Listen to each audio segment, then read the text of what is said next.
When someone sees a high mileage car for sale, then their reaction is usually something like, No! God, please, no! when I see a high mileage car for sale, then I'm like, No problemo. And last year I saw an ad for an Audi Q7 with 500,000 kilometers for 7,500 euros. The mileage was high, but the pictures and the description of the car looked pretty good. However, in cases like this, You wait, and whoever speaks first loses. so I waited. And it was a good move, because after 2 weeks the owner lowered the price. At the same time, he also admitted in the ad that the car has issues with battery draining. So, it was time to call the owner. During the phone call, the owner said that everything is fine except 2 things. The already mentioned battery draining and the gearbox shudders a bit in 5th gear in low RPMs. I thought, well, it's not the end of the world, so I went to check the car out. The car looked, Not great or terrible. it was driving, Not great or terrible. I negotiated the price a bit, Not great or terrible. so I bought it. This is a 2008 Audi Q7 with a bit more than 500,000 kilometers. It's equipped with a 3-liter V6 diesel engine, mated to a 6-speed automatic gearbox. I have to add that this is a pretty well equipped example, so it has a big amount of optional equipment. For example, on the exterior you can see that it has the optional S-Line Sport package with nice details. Xenon headlamps with cornering feature, or the front and rear parking sensors with a rear parking camera. In the interior you can find the multifunctional 3-spoke S-Line steering wheel with shift pedals, a first generation MMI multimedia system with navigation system and with Bluetooth hands-free, the optional audio system, S-Line electrically adjustable and heated front seats, plus rear heated seats. There is also a keyless entry with keyless start, adaptive air suspension, a panoramic sunroof, rear sunshades, or a power tailgate. The previous owners were really careful, so there aren't much dents and scratches on the body panels. The paint job on the sides still shines very nicely on the sun, and the back of the car looks really good as well. On the other side, the front of the car has seen better days. There are many stone chips on the hood, and the bumper is not that great either. Other than this, the clear coat on the upper tailgate trim is chipping, and the rear doors have some small paint chipping on the edges. Particularly this rear door edge was very efficiently but not nicely repaired by some of the previous owners. When it comes to rust on the exterior, there isn't much to show, even though there are some tiny rust spots around some of the exterior door handles. There is some insignificant rust on the inside edges of the rear doors. Plus, there is a more noticeable rust bubbling on the passenger side rear fender. All these places are common weak spots of this first generation Q7. Other than this, most of the panel gaps on the body seems fine. The gaps around the tailgate are good, so it looks like it was never removed. And also the gaps around all the doors are okay, so they were never removed as well. Okay, now you can ask, what am I talking about if this front door is clearly aligned lower than it should be? Very good question. As you can see, the front passenger door and also the front driver's door are indeed lower than they should be. But let me reassure you that they were never removed, since they have completely intact door hinge screws and also a factory paint job. The only reason they are lower is because both of these doors are sagging. These are very heavy doors, and the lower hinges simply wear out over time, causing the doors to drop a little. So if you will see not properly aligned front doors on a first generation Q7, then don't panic, since if the hinge screws are intact, then the doors are just simply sagging. But if the paint around the hinge screws is damaged, then you can start to be suspicious, since in this case the door was removed or realigned in the past, maybe because of an accident.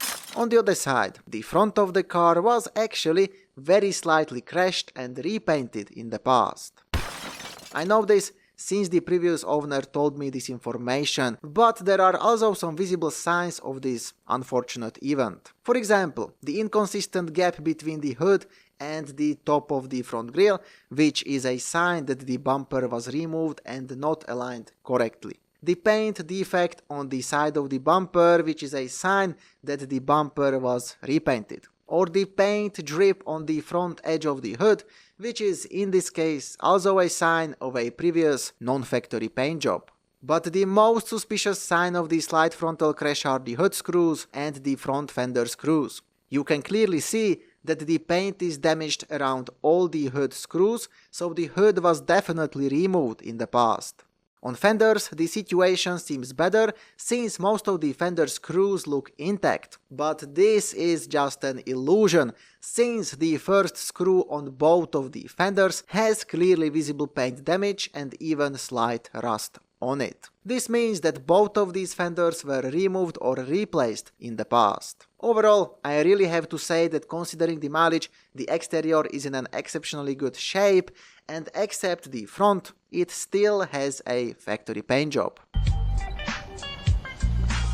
The interior of this car is overall in a very good condition, and except the small crack on the driver's side door panel, a bubbling trim around the shifter, and a not working driver's seat heating, it doesn't have any issues. But let's check out the positive and negative things. The steering wheel is awesome. It looks great, it has the perfect size, and it's not littered with a big amount of buttons. The MMI multimedia system still works well without freezing, but of course it lacks all the modern features you can find in today's cars. The navigation system still works as well, even though the graphics is not the nicest anymore. It's an old slow DVD based system and there are no updated maps available for it anymore. Old. Under the front armrest there is a factory USB port for music, which is nowadays nothing special, I know, but we can all agree that in an older car like this, it is an advantage compared to the CD changer, which is proudly mounted above the AC panel. Oh, this is embarrassing. The Bose optional sound system is pretty good and it still works flawlessly. The front seats are comfortable enough and even the driver's seat is still comfortable after all this mileage without too much wear and tear or loose parts. The interior is overall spacious, so the passengers can't really complain. It's long and wide enough, but the headroom could be better, so it's not that generous like in the first generation VW Touareg or in a Range Rover L322. The build quality is overall good. The dash is made from a regular softer plastic and with the surroundings it's also pretty solid.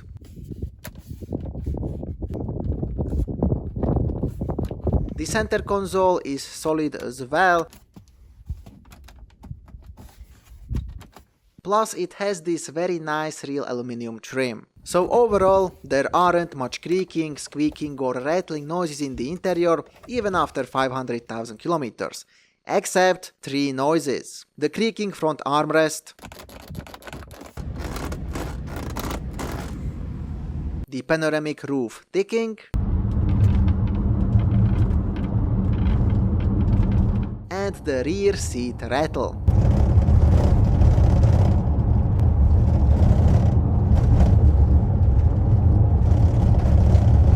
A big advantage is the seal on the lower part of the sills. It prevents dirt from accumulating in this area, so your pants are gonna stay clean while getting in and out of the car. The last advantage on the list is the trunk space. It is big enough, plus you can slide and fold down the rear seats completely, creating a very long and practical trunk space area. The disadvantages are related to the ergonomics, to the visibility and to the trunk space. First, the ergonomics. The ergonomics is mostly fine, but there are three things which could be much better. First, the power windows switch on the driver's side door panel has a catastrophic position. It's positioned downwards on the end of the door panel, so you can't even see it properly. This damn panel is so out of reach like the end of the inflation. And let's not even talk about the power mirror switch, which is positioned somewhere in the basement together with old wine bottles, spiders and potatoes. The big amount of buttons on the MMI system control panel are not helping the ergonomics either, and the AC panel has a bit too much buttons as well. Next there is the interior visibility, which is not very good. The side windows are pretty short, which is good for the design, but bad for the visibility from the interior. So the visibility is much worse than in a first generation Touareg or in the already mentioned Range Rover. Then there are the insanely wide A-pillars. They are like these black holes which swallow everything you want to see: people, objects, animals, and even smaller cars. The last disadvantage is the vertical trunk space, which is not generous. Because of the dynamic design of the back, which looks good by the way, there isn't much vertical trunk space left. So again, a first generation Touareg or the already mentioned Range Rover have a much bigger vertical trunk space.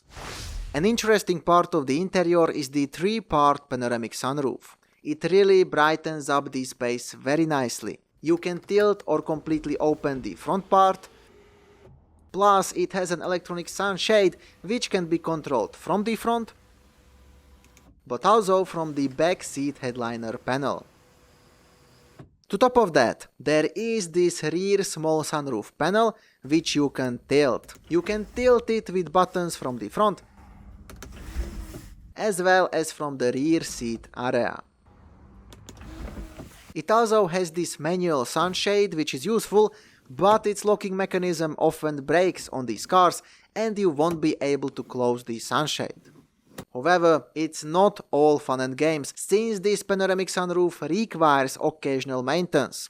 First of all, the 4 sunroof drains should be occasionally cleaned, plus the upper connectors of them should be checked. The clogged drains and the faulty connectors will cause water leaks into the interior, and the water can also leak right onto the electronic modules located on the right side of the trunk and ruin them. Plus, it's also important to occasionally clean and grease the sunroof frame rails and the moving parts to prolong the lifetime of this stuff, and also to avoid rattling, ticking or squeaking noises from the sunroof assembly.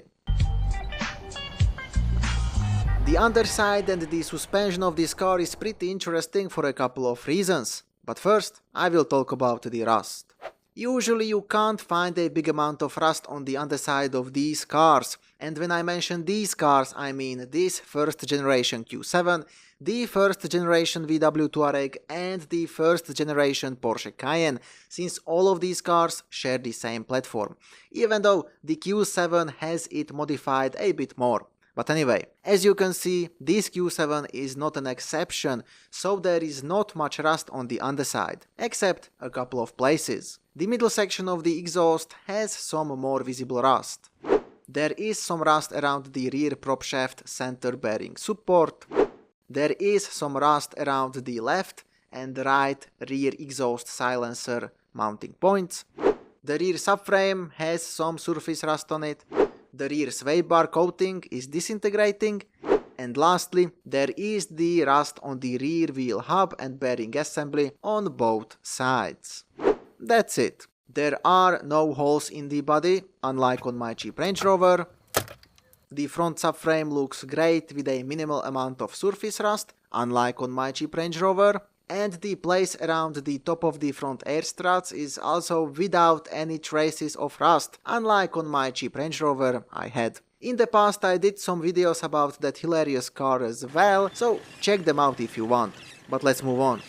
The front part of the underside looks really good until I remove the plastic cover.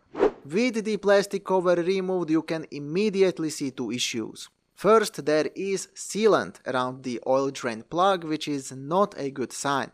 But even worse is the clearly visible oil leak from the rear of the engine, which is most probably caused by the rear main seal. However, I will come back to these issues later, since we have to move on.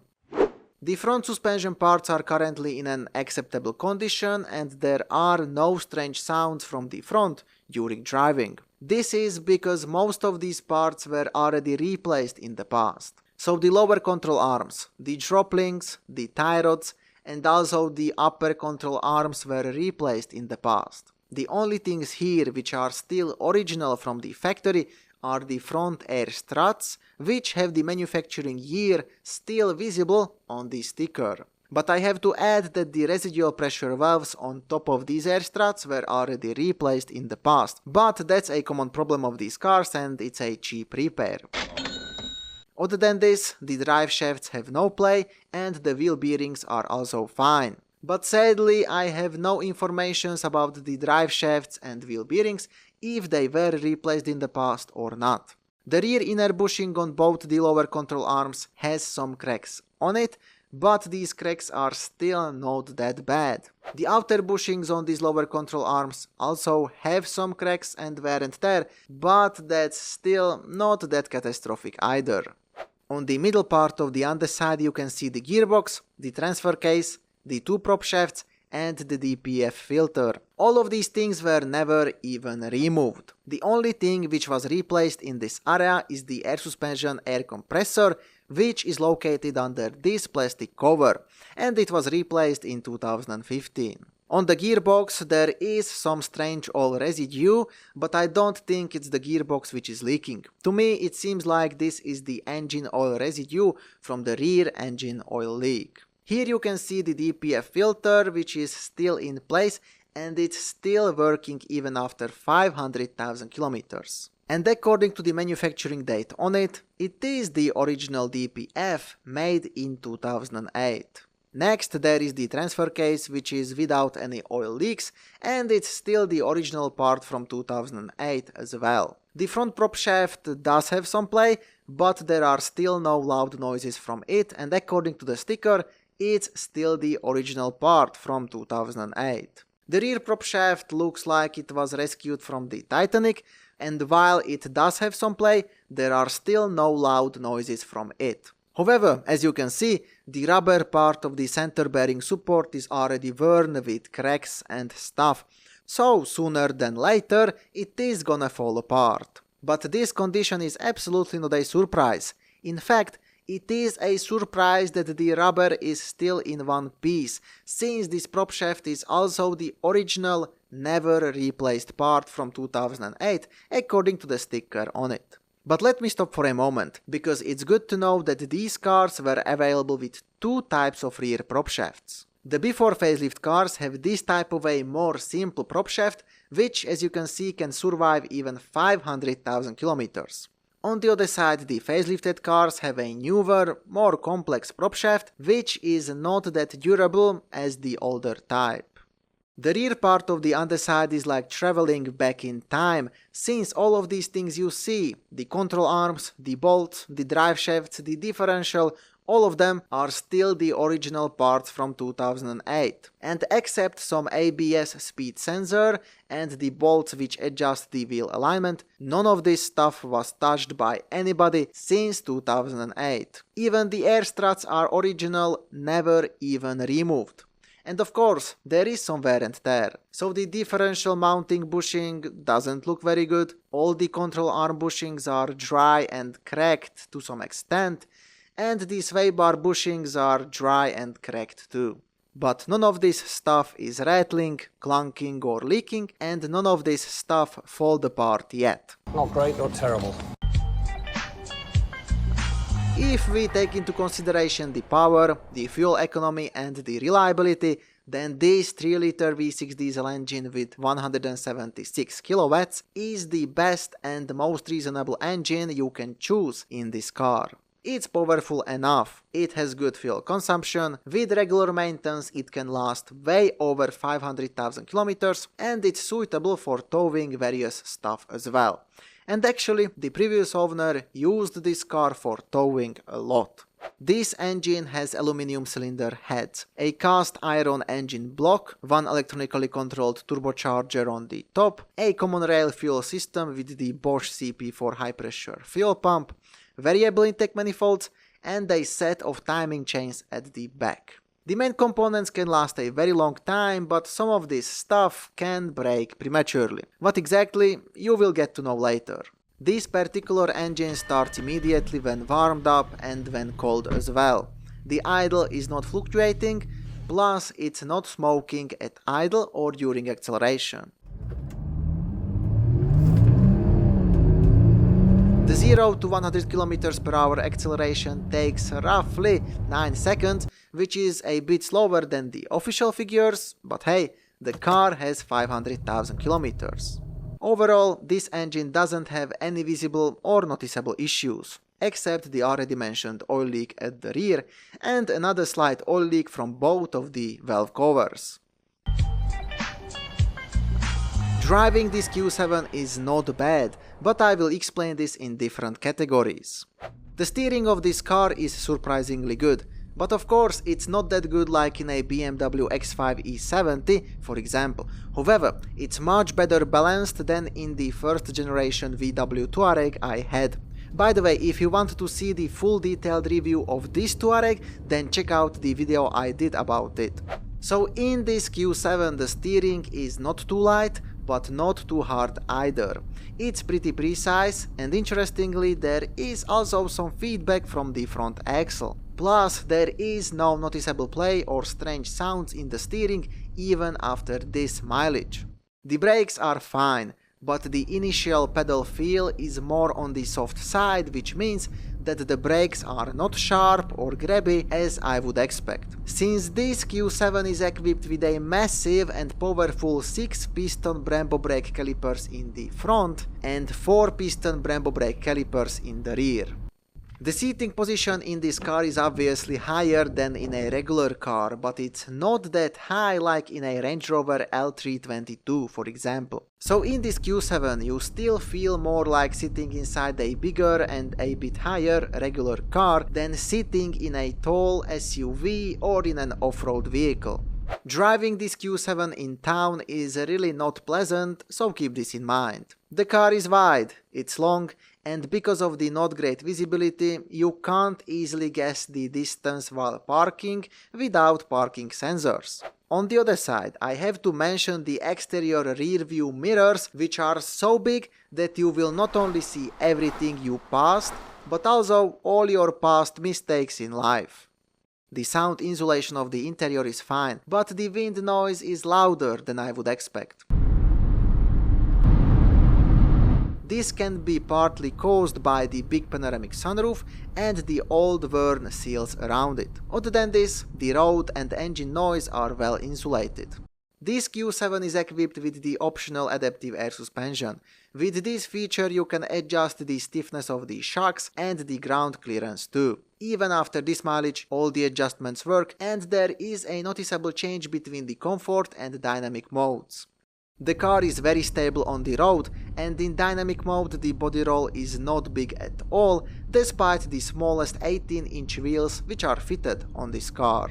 Because of the good, purely mechanical 4-wheel drive system and because of the air suspension which can be raised, creating a decent ground clearance, you can take this thing to regular, not extreme dirt roads without much worries. However, keep in mind that this is not an off-road car at all. It doesn't have a low-range gearbox, neither locking differentials, so the off-road capabilities of this car are strictly limited. Plus, thanks to the panoramic sunroof and the mileage, the body of this Q7 is not that rigid anymore. So on uneven road surfaces, like for example on this uneven incline, there are noises of slight body flexing from the dash and from the panoramic sunroof area.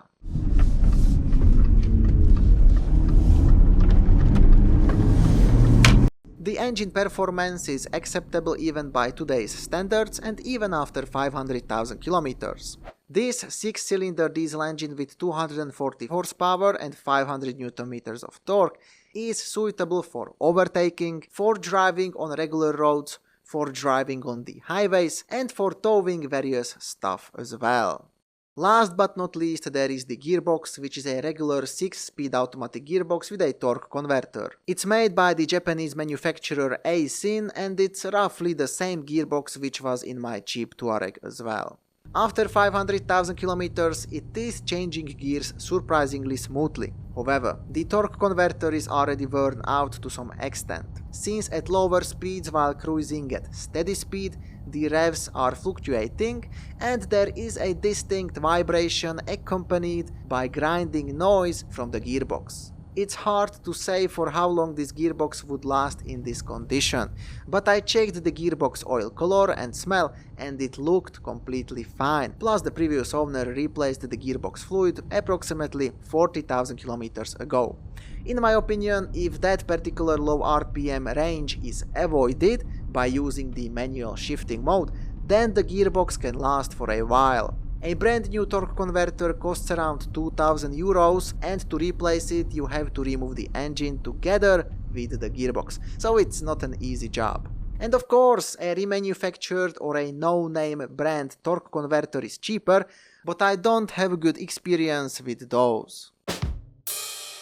Before I mention the issues I had with this car, I will mention the things which were replaced by the previous owners. So, all the front suspension control arms, the residual pressure valves on the front air struts. In 2012 both the variable intake manifolds were replaced with the actuators. In 2015 the air suspension air compressor. In the same year the front middle windshield wiper arm was replaced. In 2017 they replaced the engine ECU. At 450,000 kilometers the high pressure fuel pump said goodbye, so the high pressure fuel pump and all the injectors had to be replaced. At around this mileage, the turbocharger was replaced as well. Some O-rings for the coolant system located between the cylinder heads were replaced too, and the O2 sensor was replaced as well. This is the whole list of things which I know about. Obviously, I don't think that the car still has the original water pump or the original alternator, so I suppose that these things together with the accessory belt pulleys were also replaced in the past. But other than this and regular maintenance items, all the parts in this car are still the original parts from 2008. Now the issues I encountered during the approximately 1 year I had this car. First of all, I had to do something with the battery draining, since after 2 days the battery was completely gone. Terminated. In my used car review about this Q7, I mentioned that the keyless entry door handles can drain the battery. But remember that the faulty keyless entry handles can drain the battery as well. This was the first thing which came to my mind when the owner mentioned the battery draining. And since the small black buttons on these door handles which lock the car are not working, I was almost certain that the issue are the handles. And I was right. I removed all the door panels and disconnected the wire which goes directly to the door handle in each door. And with this, I fixed the battery draining. After this, I had to do something with the oil pan drain plug, because I had to change the engine oil. There was a very good reason for the sealant there, since some lunatic torqued up the oil drain bolt like an animal and he bent the oil pan at that place. After draining the oil, I was surprisingly optimistic for some strange reason, so I just put back the old screw with a new washer and with a bit of sealant. This was a foolish mistake, since after a while the engine oil started to drip from the plug. At this point I wanted to replace the whole oil pan, until I realized that there is no way to remove the oil pan without lowering the whole huge subframe with the massive crossmember. For me, that was not acceptable, so I switched to plan B. I bought a new oil pan screw which was wider than the original and which had an integrated rubber O-ring. I fitted this new plug and believe it or not, the oil dripping was gone. Then the rear air struts started to leak a bit. After 2 days of standing, the rear of the car dropped a little, but after startup it leveled itself. This was a clear sign of leaking rear air struts, so I decided to replace them. Soon I found used air struts for 200 euros a piece, so I bought them. Usually I would not buy used air struts, but these were made in 2014, so they were not that old, they looked good, and they were for a very good price. I also bought new rubber O-rings, which are on top of the air struts, and fitted them in place. Removing the old air struts was surprisingly easy, since all the screws came out without any issues whatsoever, even if the lower main screws had rust on them. But as it turned out, the inside of these screws was spotless, so that's why they were not seized. After fitting the new used air struts, the leaking problem was solved.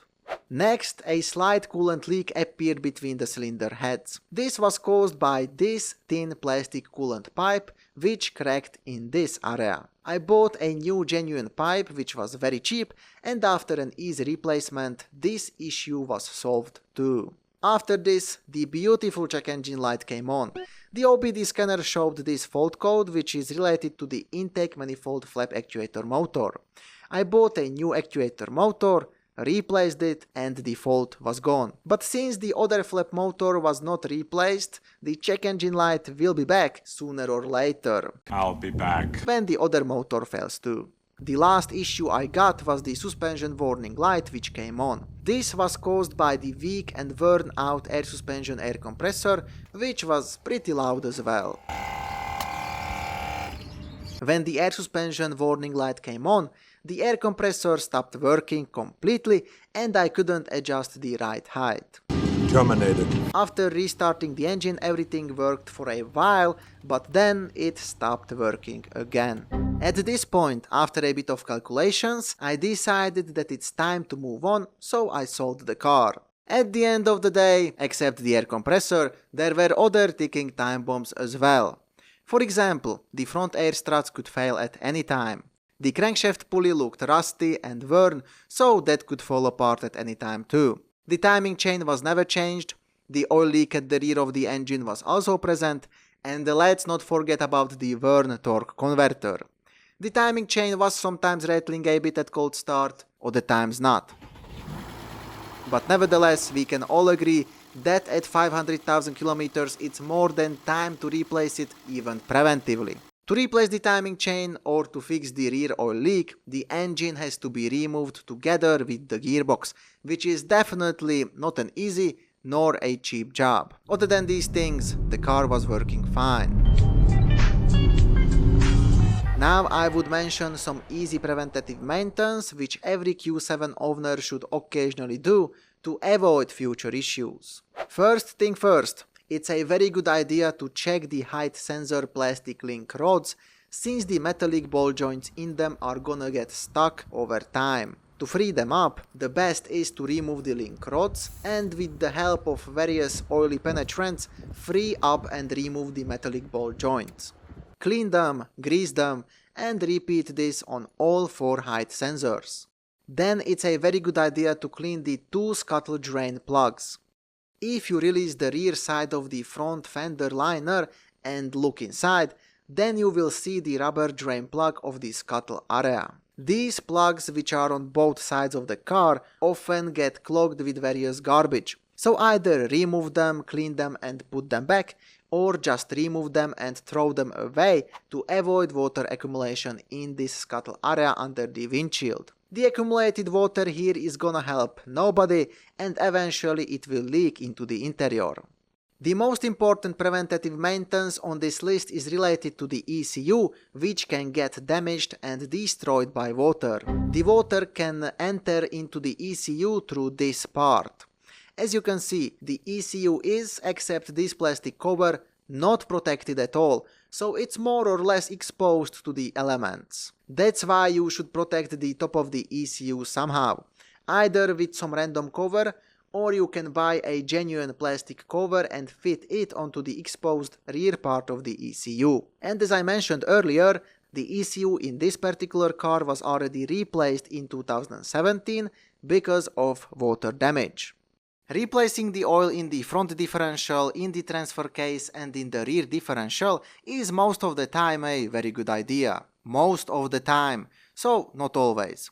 Because in very high mileage cars, like in this case of a Q7 with 500,000 kilometers, I would not recommend replacing the oil in the differentials unless you know that it was replaced regularly by the previous owner. So if it was replaced regularly, or if the car has under 300,000 kilometers, then you can replace it and most probably nothing bad happens. However, if the oil was never replaced, then replacing it at this very high mileage simply doesn't make any sense. It doesn't make any sense because the inside parts of the differentials are already worn, and the only things which prevent the various humming noises from the differentials are the Holy Spirit and the old oil. In other words, there is a very high chance that the differential will start to make noises after you replaced the oil in it. And I can give you my real-world experience with this. In my 2006 VW Touareg with 260,000 kilometers, I replaced the oil in both the differentials and transfer case. After replacing, everything was fine. In this Q7, I also replaced the oil in both the differentials and transfer case. And after replacing, I got a very slight humming noise from the front differential at speeds higher than 90 km per hour. Sadly, I don't have any sound footage of this, so you either believe me or not. In both cars there was no noise from the differentials before the replacement. Both times I used genuine differential oils, and both times the differential oils were never changed. The only difference was the mileage and the wear inside the differentials. Replacing the power steering fluid is always a good idea. In this case, the power steering fluid looked like this, so I replaced it. The power steering fluid container is easily accessible, so you can reach the fluid easily. The blower motor in these cars can start to make funny squeaking and chirping noises, and it will fail at some point. So to avoid the funny noises and to prolong the lifetime of the motor, you can remove it and clean it. Before I will mention the issues this engine can have, I have to clarify that this Q7 was available with 3 types of 3-liter TDI engines. The oldest version has an interesting engine code. But this engine is not a bug, it's actually pretty good. The slightly newer version is basically the same as the bug, but it has newer fuel injection parts and it has a metallic intake manifold instead of the plastic. The engine code of these engines starts with CA and sometimes even with CC. And lastly, there is the newest 3-liter TDI, which looks a bit different. It has a different layout of parts on top of the engine, it has more plastic parts, and it also has a new different looking plastic intake manifold. The engine code of these engines starts with CJ, CR, CL or CN. But now let's briefly look at the main issues of the 3-liter TDI engines with the CA engine codes. The variable intake manifolds will fail at some point. The flaps can be stuck, loose, or the actuator motors can fail. The high pressure fuel pump will fail at some point, releasing tiny metal particles which will destroy all the injectors. The injectors themselves can get faulty after approximately 200,000 kilometers. The turbocharger will fail at some point, but mostly just in high mileage cars. The crankshaft pulley at the front will fall apart sooner or later, causing the accessory belt to jump off. In this case, the alternator, water pump, power steering pump and AC compressor are gonna stop working. So if the pulley looks worn or if it's rusty, then it's better to replace it preventively. Oil and coolant leaks are inevitable. The common oil leaks are related to the valve covers, upper injector seals and rear main seal. On high mileage cars you can expect oil leaks between the cylinder heads, from the seals of the oil filter housing and occasionally from the seals of the oil cooler. Plus, as these engines are getting older, the various covers like the timing chain covers at the back or the front crankshaft cover, which are sealed with sealant from the factory, are gonna slowly leak oil.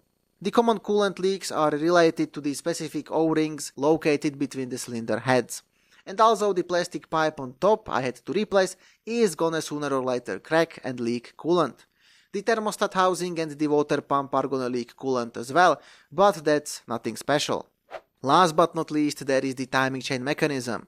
The timing chain in these engines can withstand even 500,000 kilometers, but if you like your car, then I would definitely not wait until this mileage. So after 300,000 kilometers, it's a good idea to replace the chain mechanism preventively, or if you hear a rattling noise from the engine at startup. The timing chain failures on these engines are not very common, but if you hear a chain rattle, then yes, there is a chance that the chain jumps, and causes engine damage.